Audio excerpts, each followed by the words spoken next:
Hi again, everybody. It's Kevin Knesset coming to you live from the newsroom of The Observer and TheObserver.com on this, the 8th day of October in the year 2024. Sure hope you're enjoying your Tuesday, no matter where it is you are in the country. Here in the Northeast in Kearney, 66 degrees. Beautiful, beautiful weather out there. So hope you've had an opportunity to get out and enjoy a little bit of this weather, which of course is not the case in South Florida, where they're about to hit this hurricane Milton, which is supposed to be just absolutely remarkably dangerous. As you can see on the screen here, they're talking about it.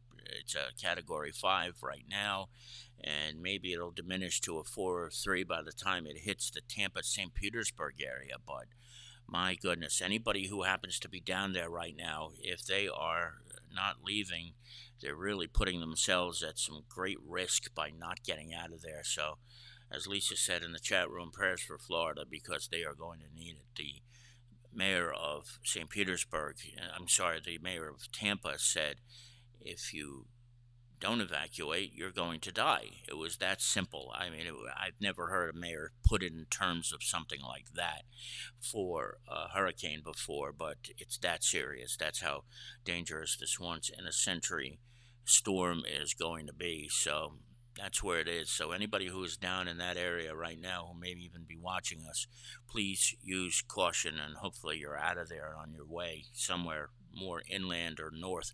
They were saying that the traffic is just astronomical heading north and to get out of the Tampa area. So I can imagine how difficult that would be. But for people who are in the traffic, don't give up on it, because they're basically saying if you come back, you're going to be on your own and you're not going to make it. That's how dangerous this storm is forecast to be. So we'll see what happens tonight and then into tomorrow. But hopefully everybody we know is safe and sound indeed. So that's where that stands. And earlier this morning, I had an opportunity to go to this sign unveiling, which is right at the Belleville Turnpike and Passaic Avenue.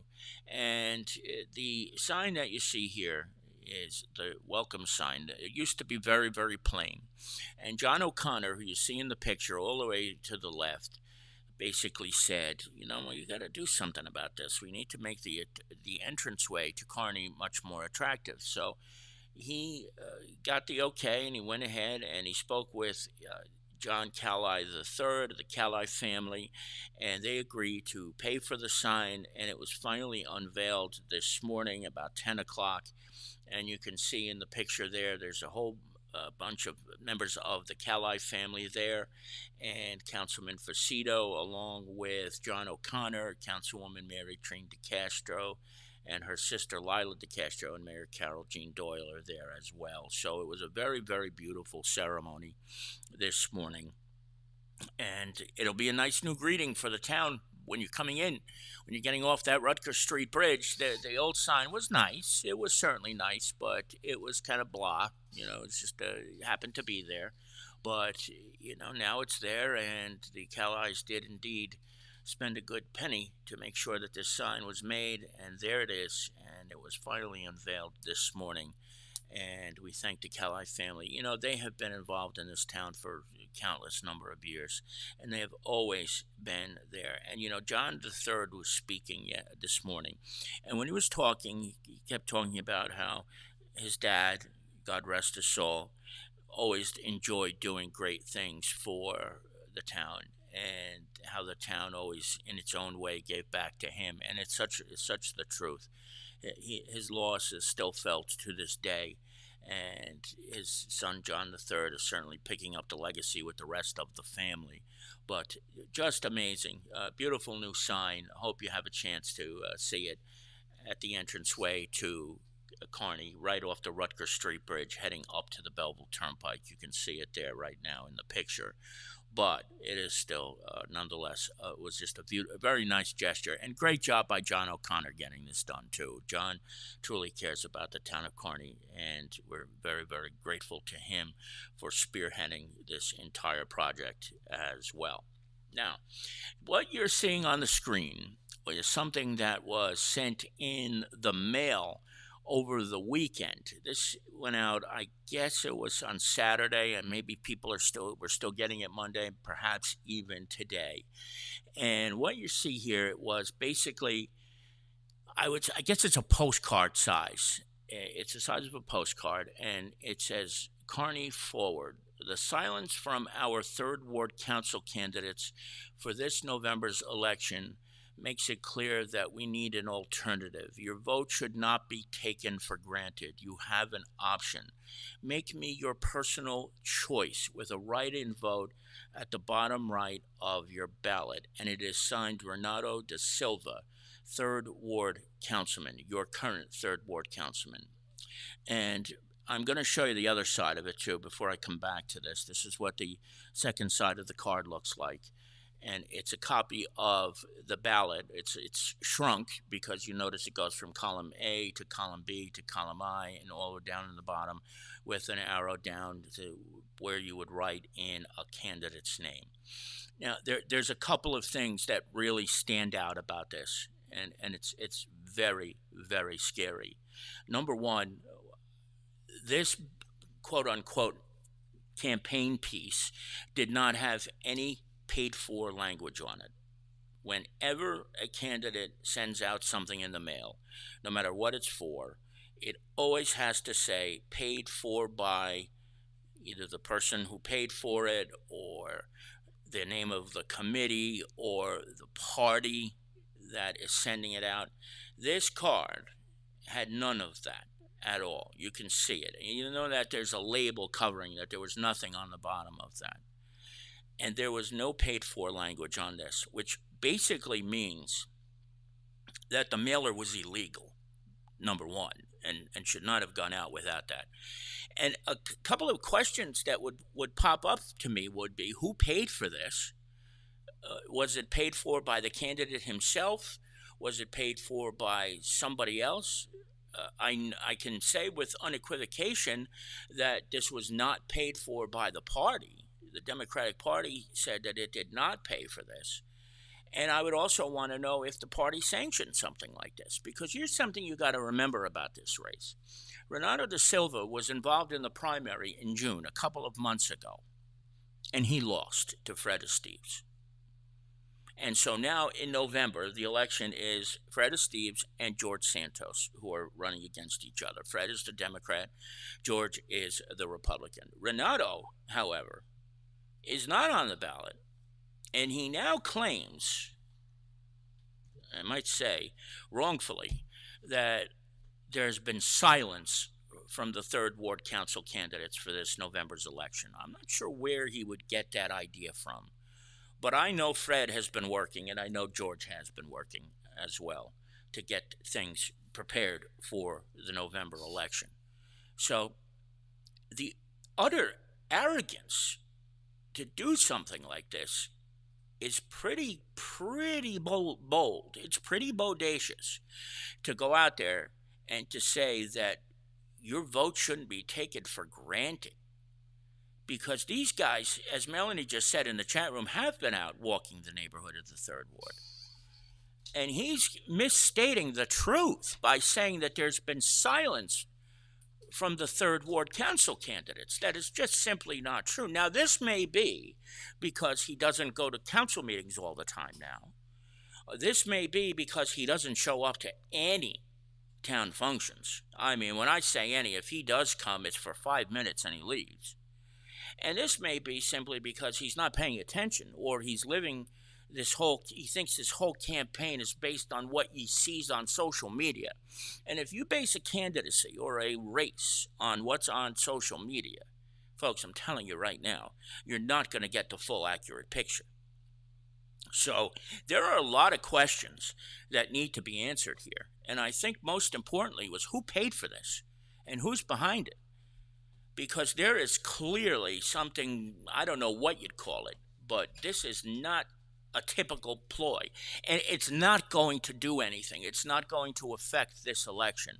We've seen it in this town when people try to wage write-in candidacies. It happened a couple of years ago when Larry Hanlon did it, and unfortunately, I think he only got like 18 votes. And it's the same thing that's going to happen in this election here, too. I mean, he lost the election with machines and with ballots in front of you. And he thinks he's going to be able to make some kind of headway here with a write-in choice? No, it's just not going to happen. But it just kind of blows my mind that this is even a thing right now. It really is. And what it also demonstrates to me is where I thought there might be a chance there could be some unity on the Democratic Party. There's none.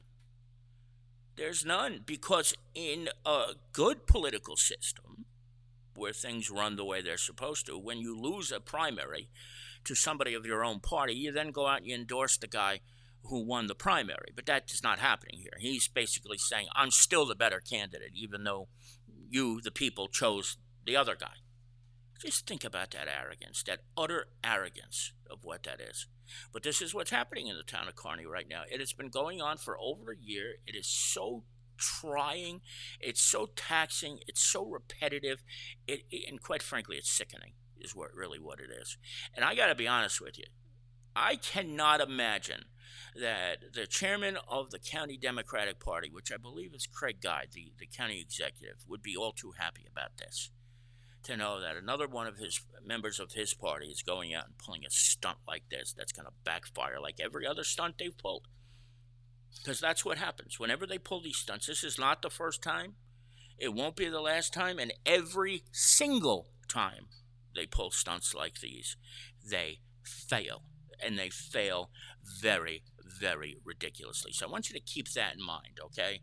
That is what's going on right here. This is just I don't even know what else to say that I haven't already said, but it's not going to make a difference. They're not.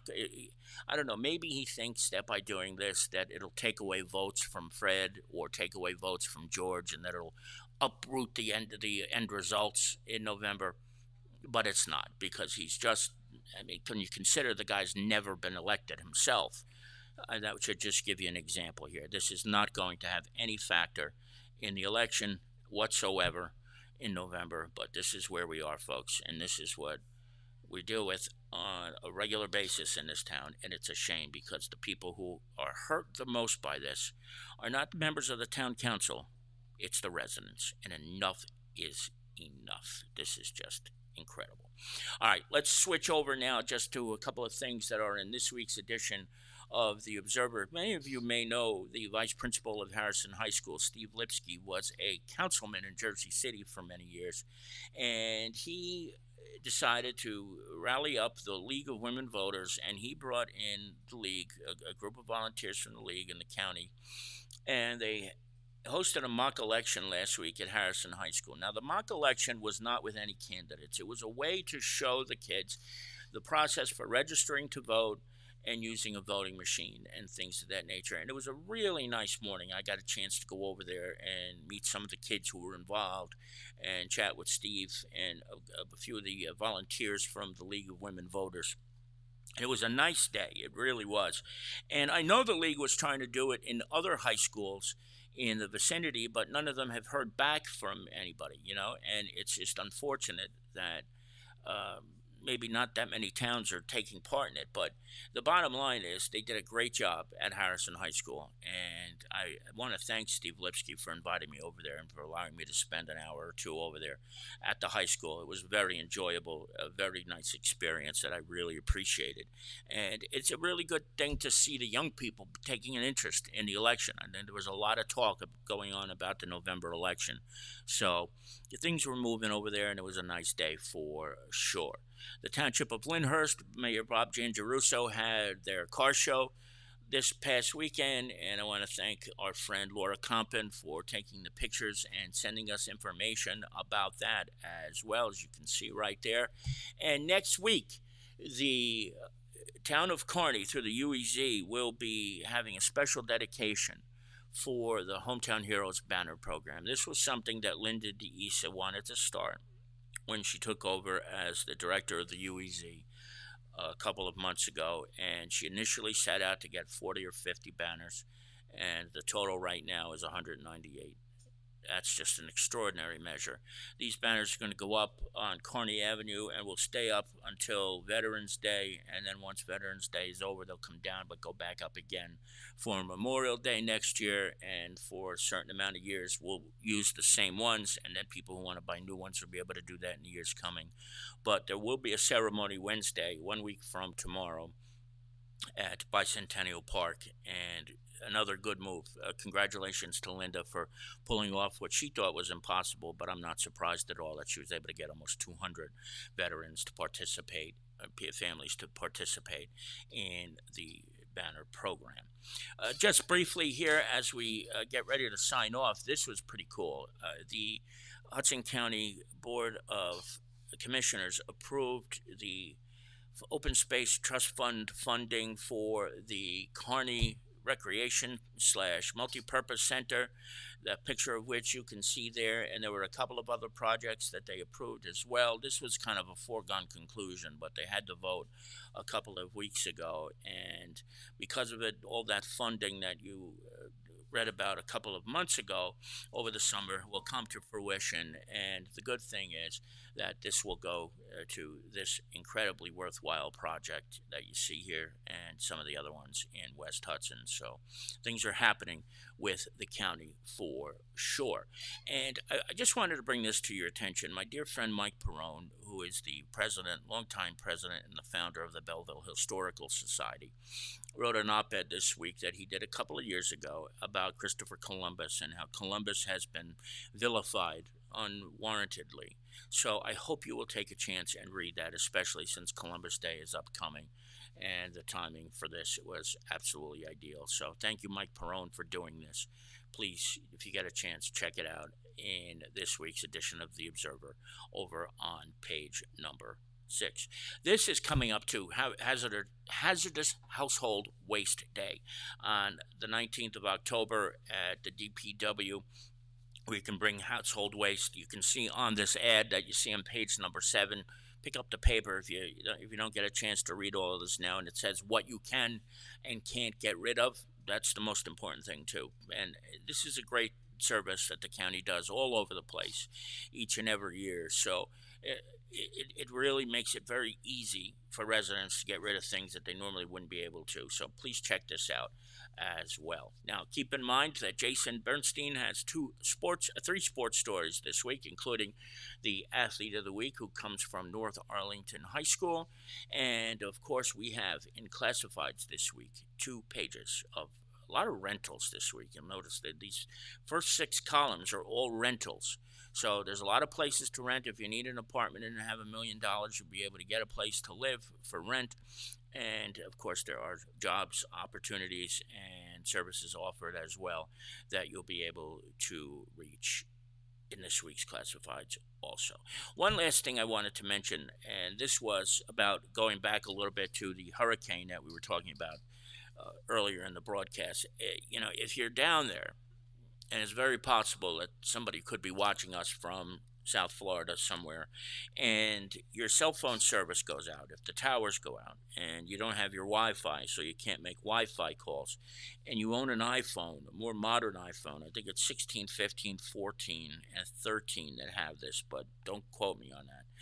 There are the capability of making a call via a satellite phone is available.